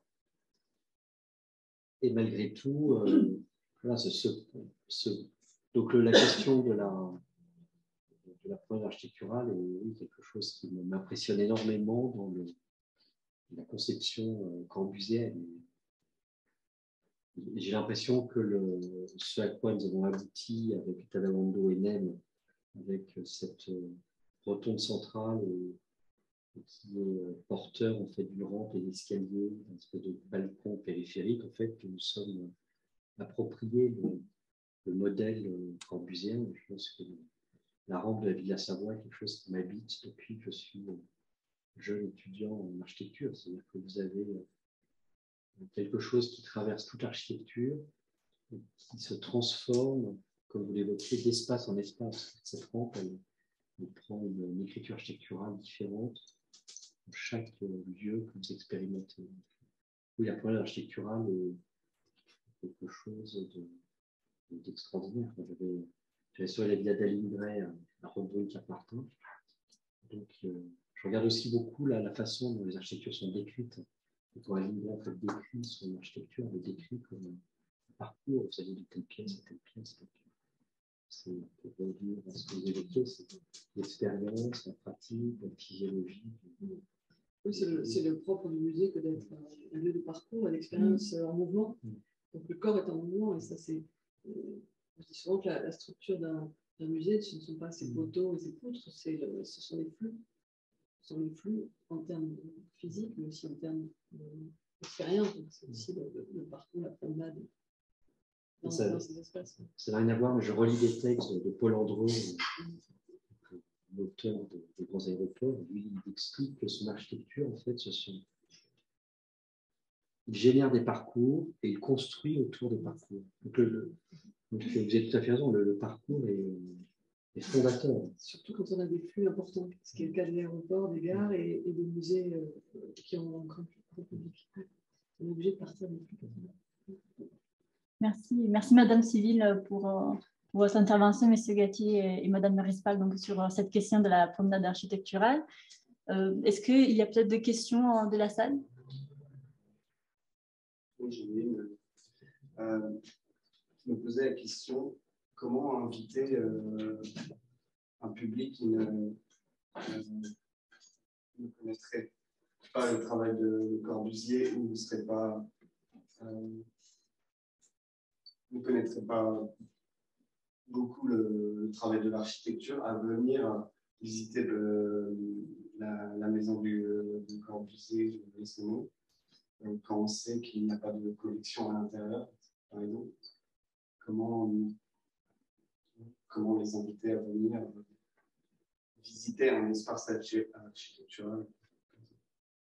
Alors, je ne sais pas si je saurais vous répondre, mais je pense que ce que vous évoquiez aujourd'hui sur la remise en cause des paradigmes des espaces culturels, je pense que vraiment, la grande question qui est posée aujourd'hui, alors même qu'il existe une histoire de ces lieux culturels, que doivent-ils être pour accueillir les publics? Peut-être c'est le débat de société, dans une semaine d'ailleurs les plus dramatiques en France aujourd'hui. Voilà, comment faire pour que chacun ait droit à l'expérience de la culture? Quelle va être la réponse? Et d'où ces réinventions des lieux. Et pour la Maison Laroche, je pense qu'une des réponses, c'est je pense que la promenade architecturale, l'espace architectural, l'expérience elle-même, si vous voulez, je pense, est un don en soi. Alors, il y a la collection, il y a les objets, c'est extraordinaire. Mais l'architecture seule, je pense, suffit à remplir le cœur du visiteur. Et je pense que peut-être que la force du geste corbuséen, c'est qu'il n'est pas nécessaire d'être savant pour s'épanouir dans ces volumes, rampes, lumière, sur la couleur, le reflet. Après, ce n'est pas pour ça que la personne rentre dans le musée, vous avez raison. Alors, je pense que c'est une question d'éducation, et c'est là-dessus qu'il faut travailler. Parce qu'évidemment, la capacité à a osé y aller. Elle vient d'éducation, je sais. Donc, actuellement, à l'Académie d'architecture, on a monté un groupe de travail, enfin, depuis déjà quelques années, on avance doucement, sur une réflexion sur l'espace de l'école, du collège, de l'école primaire. Tous les élèves passent, je ne sais plus combien d'heures par jour maintenant à l'école, mais beaucoup d'heures, hein, et on pourrait imaginer que chaque établissement scolaire soit le lieu de l'apprentissage de l'architecture, tout simplement. On construit beaucoup d'écoles neuves et on imagine qu'on puisse former les enseignants à l'architecture de manière à ce qu'ils puissent donner des clés d'architecture aux élèves sans qu'ils bougent de leur classe, sans qu'ils bougent de leur classe. Aujourd'hui, les écoles, on espère qu'elles vont s'ouvrir et sortir du carcan de l'enseignement vertical, mais ça, c'est encore un long chemin, ça aussi, on travaille là-dessus. En tout cas, puisque ces élèves passent autant de temps dans les écoles, et que ce sont toujours des bâtiments contemporains, pourquoi ne pas en faire des laboratoires d'apprentissage de l'architecture? Et ça me paraît être tellement évident, je ne comprends pas que ce soit pas généralisé, mais voilà, il va falloir qu'on passe des années à travailler là-dessus pour arriver à faire comprendre ça, peut-être à l'éducation nationale, mais c'est la base. Et c'est vrai qu'une fois qu'il y a des pays du Nord, de l'Europe, les gens sont beaucoup plus sensibles à l'architecture parce qu'ils ont appris ça, ça fait partie de leur quotidien. On habite l'architecture tout le temps. Alors, elle est plus ou moins juste, plus ou moins réussie, plus ou moins de sens, mais on vit dedans tout le temps. Pourquoi on a une telle méconnaissance, telle ignorance de l'architecture, de ce qu'elle engendre, sur nos comportements. Aujourd'hui, on a des données scientifiques qui montrent que selon qu'un espace est à 2,50 m ou à 3 m sous plafond, il génère une meilleure élaboration intellectuelle s'il est à 3 m que s'il est à 2,50 m. C'est hallucinant. On savait, hein, on sait tous intuitivement, mais on est mieux dans un espace un peu plus généreux et que les appartements qui sont descendus, les plafonds sont descendus. C'est moins bon pour le bien-être, pour la santé, pour plein de choses. Donc, je pense qu'on arrive maintenant dans une ère où on va avoir énormément de données scientifiques sur cette question-là, et ça va bouleverser son monde. Excellent. Merci beaucoup. Nous apprêtons à presque finir notre rencontre pour avoir les temps de quitter ces lieux. C'est vrai que la question de la médiation sensible que vous développez, notamment Madame Rispal, est une question qui rentre réellement au cœur de l'action architecturale, de l'écriture spatiale aussi. C'est-à-dire qu'au-delà d'une médiation plutôt cognitive et textuelle, on peut véritablement influencer celle que certains chercheurs appellent la cognition incarnée, donc l'expérience qui passe par les sens, qui ne soit pas uniquement des sens effectivement visuels, mais même le sens de l'équilibre, le sens de l'espace, les sons et voilà, tant d'autres récepteurs corporels qui se transforment en information pour les corps et qui donc sont processés comme tant d'autres portes pour rentrer dans l'espace du musée par l'architecture. Et c'est très intéressant aussi le fait que vous ayez parlé de la façade et vous ayez parlé des espaces extérieurs avant de rentrer aussi dans la salle d'exposition. Parce que c'est vrai que ce sont peut-être des espaces qu'on tend à oublier, on tend d'abord à penser en termes généraux l'expérience muséale comme une expérience face à une œuvre ou face à une expo, face à une collection, un propos, mais il y a aussi toute cette expérience qui guide véritablement le visiteur dès l'extérieur, que ce soit dès sa sortie dans le moyen de transport jusqu'à le fait d'habiter déjà le quartier, par la suite de franchir le portail du musée et voilà, rentrer dans le hall et toute cette, effectivement cette expérience vers le pays des rêves, comme disait Van Mesch, le fameux muséologue, et qui nous apporte donc à considérer d'autres dimensions tout à fait intéressantes et inhérentes donc à l'architecture. Merci véritablement pour vos interventions très précieuses et pour donc l'inauguration de ce cycle qui va se poursuivre au mois de mai et au mois de juin. D'abord au mois de mai sur les questions d'éléments propres à la scénographie. Alors, Madame Rispal nous a déjà donné effectivement un aperçu très intéressant et riche de ce qui concerne la scénographie. On va en parler plus en avant lors de notre prochaine séance. On va accueillir Monsieur Frédéric Chauveau, Monsieur Thierry Léviès et Madame Audrey Desfrétins. Et on va terminer sur les dispositifs sensoriels. Donc, on essayait de trouver un mot finalement, un mot valise peut-être, qui permette de considérer effectivement tous les autres dispositifs, notamment l'éclairage, ne pas considérer uniquement l'éclairage comme un dispositif technique, mais un véritable dispositif qui va influencer l'expérience de l'espace, mais aussi les odeurs. Et voilà, ce sont vraiment autour de ces types de dispositifs dits sensoriels que nous allons nous rencontrer le 7 juin avec Madame Stéphanie Daniel, Monsieur Hervé Boutet et moi-même voilà, nous allons parler donc de ces dispositifs. Merci encore et j'espère vous voir en nombre. Bonsoir. Bravo.